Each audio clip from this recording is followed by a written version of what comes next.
Section 26, Legal Considerations for Homeowners. Don't default. A few days after Ryan closed on his distressed property, Melissa received another phone call from Carlos. "Melissa," he said, "my lender sent me another letter.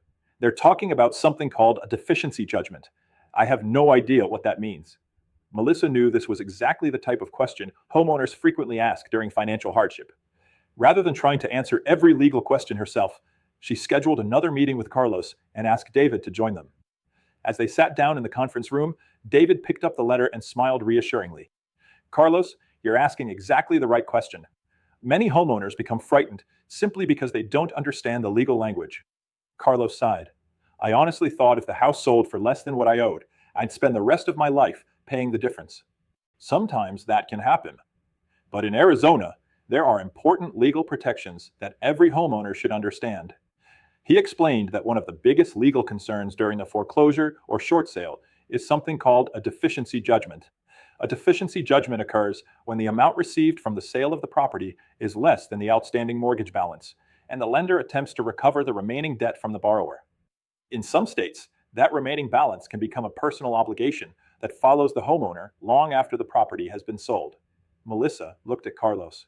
"So if someone owes $300,000 and the home only sells for $250,000, the lender could potentially try to collect the remaining $50,000? "In some situations, yes," David replied, "but Arizona provides stronger protections than many other states." He explained that ARS Section 33814G protects many homeowners whose qualifying purchase money loans are foreclosed through a trustee's sale. Likewise, ARS Section 33729 provides similar protections in many judicial foreclosure situations involving qualifying residential properties. When these statutes apply, the lender generally cannot pursue the homeowner for the remaining deficiency after foreclosure. Carlos looked relieved. "So Arizona homeowners have more protection than I realized." "They often do," David answered, "but realtors should never promise that every homeowner qualifies. Every property, every loan, and every foreclosure must be evaluated individually." Melissa nodded. "So our job is to educate clients about the possibility of these protections while encouraging them to seek legal advice." David continued by explaining that many homeowners become confused because Arizona's anti-deficiency protections work differently in short sales than they do in foreclosures. In a foreclosure, he explained, Arizona law may provide statutory protection. In a short sale, however, the lender's approval letter controls. He explained that a lender may agree to forgive the remaining balance after a short sale, but that forgiveness is not automatic.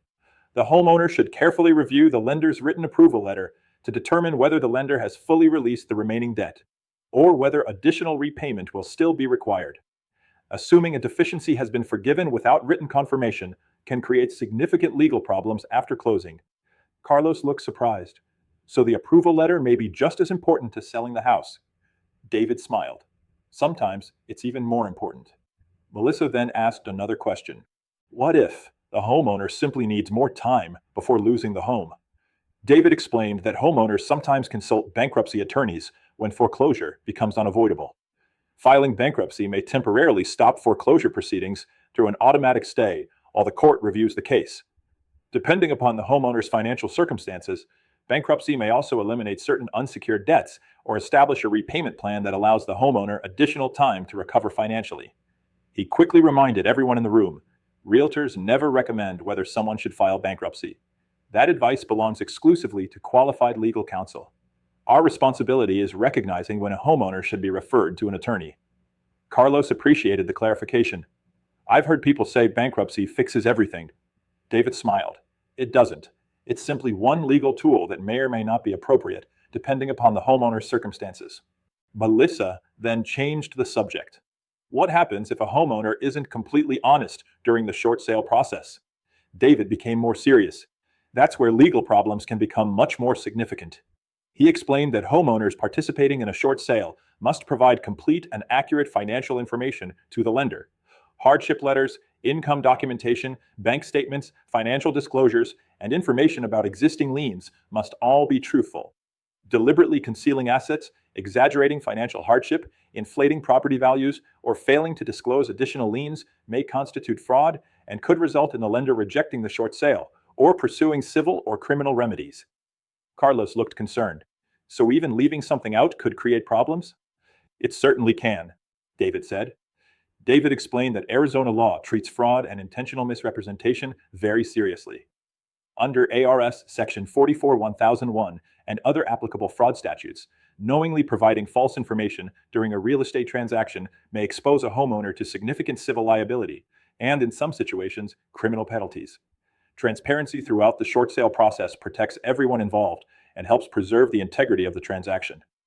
Melissa then asked, "What if someone makes an honest mistake?" David explained that intent often becomes an important factor. While inadvertent errors may sometimes be corrected through additional documentation or clarification, intentionally misleading a lender is entirely different. Realtors should encourage homeowners to review every document carefully, answer questions honestly, and seek professional assistance whenever they are uncertain about what information should be disclosed. Before ending the meeting, Carlos asked one final question. So what should homeowners remember most when they're facing foreclosure or a short sale? David smiled. Honesty protects you. He explained that homeowners who understand their legal rights, communicate openly with their lender, provide accurate financial information, and work closely with qualified legal and tax professionals generally place themselves in the strongest possible position to resolve their financial hardship while minimizing long-term legal consequences. As Carlos gathered his paperwork, Melissa reflected on everything they had discussed. Distressed transactions are never simply about buying or selling real estate. They involve important legal rights, financial obligations, and life-changing decisions. Realtors who understand Arizona law recognize when legal issues arise and make timely referrals to qualified professionals help protect both their clients and the public.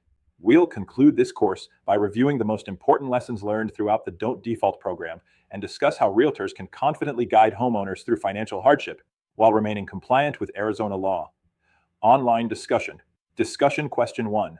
Why is it important for homeowners to understand Arizona's anti-deficiency statutes before completing a foreclosure or short sale?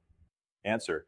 Understanding Arizona's anti-deficiency statutes helps homeowners recognize when they may be protected from certain deficiency judgments, while understanding that those protections do not automatically apply to every property or every short sale. Discussion question 2. Why should homeowners carefully review the lender's short sale approval letter? Answer. The approval letter determines whether the lender has agreed to forgive the remaining loan balance or whether the homeowner may still be responsible for additional debt after closing. Discussion question 3. Why is honesty and complete financial disclosure essential during the short sale process? Answer. Providing complete and truthful financial information helps prevent allegations of fraud, protects the homeowner from legal consequences, and allows the lender to accurately evaluate the short sale request.